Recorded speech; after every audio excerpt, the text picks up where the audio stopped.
Hello friends, जागरणजोश.com के इस video में आप सभी का स्वागत है। मैं हूं सैयद सोबान। आज के इस वीडियो में हम जानेंगे कि आज के करंट अफेयर से क्या कुछ सवाल बनाए जा सकते हैं, उनके सही जवाब क्या होंगे और साथ ही साथ उनसे रिलेटेड कुछ की फैक्ट्स के बारे में भी बात करेंगे। साथ ही साथ इस वीडियो के एंड में आपको एक सवाल देंगे जिसका जवाब आपको हमें कमेंट बॉक्स में लिख कर देना होगा। तो चलिए शुरू करते हैं पहले सवाल के साथ। IRCTC ने निम्न में से किस बैंक के साथ मिलकर रुपे कार्ड लॉन्च किया है? इसका सही जवाब है ऑप्शन ए, भारतीय स्टेट बैंक। यहाँ पर दोस्तों आपको बता देते हैं IRCTC आप सभी जानते हैं, और इसने भारतीय स्टेट बैंक जो कि SBI के नाम से फेमस है, इसके साथ मिलकर एक खास क्रेडिट कार्ड लॉन्च किया है। इस क्रेडिट कार्ड के ज़रिए आप शॉपिंग के साथ साथ दवाइयों की खरीद पर भारी छूट पा सकते हैं। इसके अलावा ट्रेन टिकटों की बुकिंग में जो है डिस्काउंट भी मिलेगा, कैशबैक भी मिलेगा और फ्री टिकट जो है का ऑफ़र भी मिल सकता है इसमें। और रेल मंत्री जो पीयूष गोयल जी हैं, उन्होंने इस कार्ड के लॉन्च के दौरान कहा कि SBI को अगले 25 दिसंबर तक 3 करोड़ लोगों को ये कार्ड जारी करने के आदेश भी दिए गए हैं। अब बढ़ते हैं अपने अगले सवाल की तरफ। सवाल है, महाराष्ट्र सरकार ने कोरोना वायरस प्रसार को देखते हुए राज्य में लॉकडाउन किस तारीख तक बढ़ा दिया है? इसका सही जवाब है 31 अगस्त, यानी कि ऑप्शन सी। यहाँ पर आपको बता देते हैं, महाराष्ट्र सरकार ने कोरोना वायरस के बढ़ते मामले को देखते हुए राज्य में लॉकडाउन को 31 अगस्त तक बढ़ा दिया गया है। और बता दें कि महाराष्ट्र देश में कोरोना से सबसे ज़्यादा प्रभावित राज्य है और यहाँ अकेले कोरोना संक्रमण से करीब 4 लाख से ज़्यादा मामले सामने आ चुके हैं और अब तक 14,000 से ज़्यादा लोग जानलेवा वायरस के शिकार बन चुके हैं।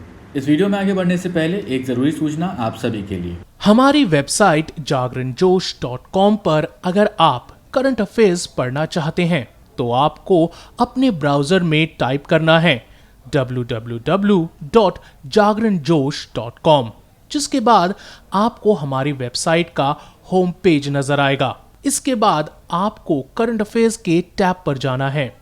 ड्रॉप डाउन में आपको मंथ वाइज करंट अफेयर्स मिल जाएंगे, जहां आप मंथ के हिसाब से करंट अफेयर्स पढ़ सकते हैं। जब आप करंट अफेयर्स टैब पर क्लिक करेंगे तो आपको कुछ इस तरह से पेज नजर आएगा।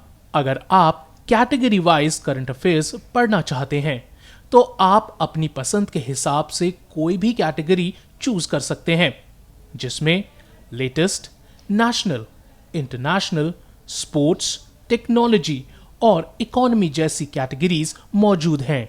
अब बढ़ते हैं अपने अगले सवाल की तरफ। सवाल है कि केंद्र सरकार ने वित्त वर्ष 2018 और 19 के लिए आयकर रिटर्न भरने की तिथि कब तक के लिए बढ़ा दी है?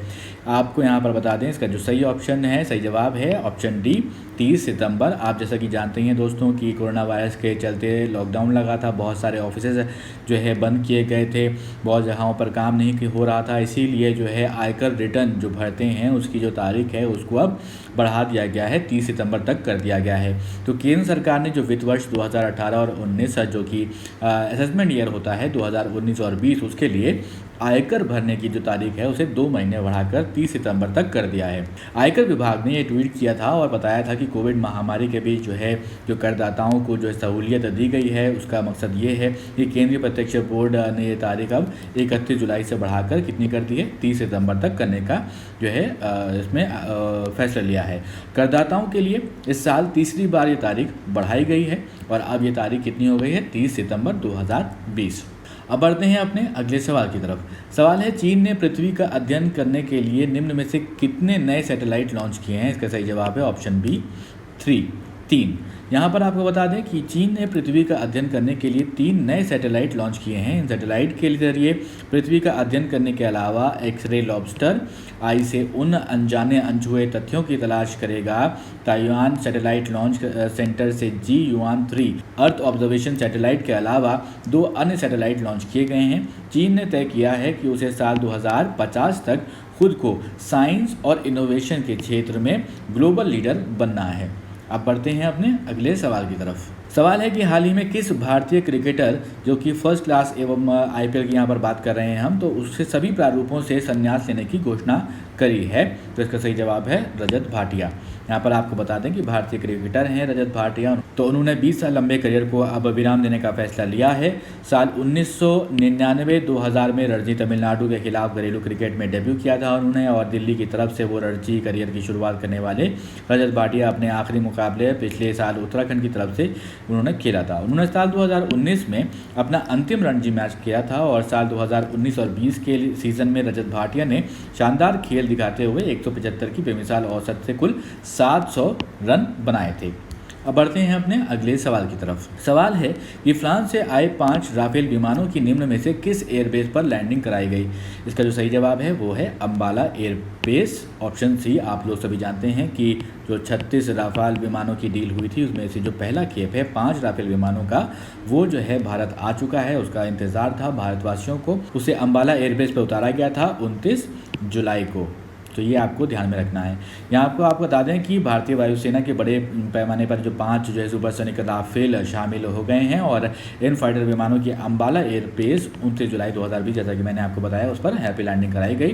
विमानों का एयरबेस पर उतरने के बाद वाटर सैल्यूट देकर स्वागत किया गया था। और भारतीय वायुसेना के बेड़े में शामिल होने के लिए 5 राफेल फाइटर जेट फ्रांस से 27 जुलाई 2020 को रवाना हुए थे, और भारत और फ्रांस के बीच 36 राफेल विमानों की जो डील है वो हुई थी, और कुल 36 राफेल विमानों में से 30 लड़ाकू विमान हैं, जबकि 6 जो है ट्रेनर विमान हैं। ट्रेनर विमान 2 सीट वाले हैं। अब बढ़ते हैं उस सवाल की तरफ जिस सवाल को हमने आपसे पिछले वीडियो में पूछा था। तो इस सवाल का सही जवाब है चीन। तो चीन जो है ऐसा देश है जो S-400 मिसाइल सुरक्षा प्रणाली की आपूर्ति पर रोक जिसने लगा दी है। रूस ने जो है ये रोक लगाई है चीन के ऊपर। तो यहाँ पर आपको बता दें कि रूस ने चीन को दी जाने वाली S-400 मिसाइल डिफेंस सिस्टम की आपूर्ति पर तत्काल रोक लगा दी है। S-400 उन्नत प्रणाली वाले मिसाइल सिस्टम है, और इसमें सतह से हवा में मार करने की क्षमता है। रूस ने डिलीवरी पर रोक लगाते हुए ये कहा कि भविष्य में S-400 की डिलीवरी को लेकर तिथि निर्धारित की जाएगी। S-400 वायु सुरक्षा मिसाइल प्रणाली को रूस में अपनी तरह की सबसे उन्नत प्रणाली माना जाता है, और यह 400 किलोमीटर की दूरी और 30 किलोमीटर की ऊंचाई तक लक्ष्य को नष्ट करने में सक्षम है। अब एक सवाल आपके लिए जिसका जवाब आपको हमें कमेंट बॉक्स में लिख कर देना है। सवाल है कि भारतीय मूल की निम्न में से किस लेखिका के उपन्यास बर्न शुगर को प्रतिष्ठित अवार्ड बुकर हेतु शामिल किया गया है। आपके ऑप्शंस हैं अवनीतोषी, मनु भंडारी, रमणिका गुप्ता या फिर उषा प्रियनवादा। तो आप अपने जवाब हमें कमेंट बॉक्स में लिख कर दीजिए। ये वीडियो आपको पसंद आया हो तो इस वीडियो को लाइक करें, इस वीडियो को शेयर करें, और अभी तक आपने हमारे चैनल को सब्सक्राइब नहीं किया है तो ज़रूर सब्सक्राइब करें और देखते रहें जागरणजोश.com।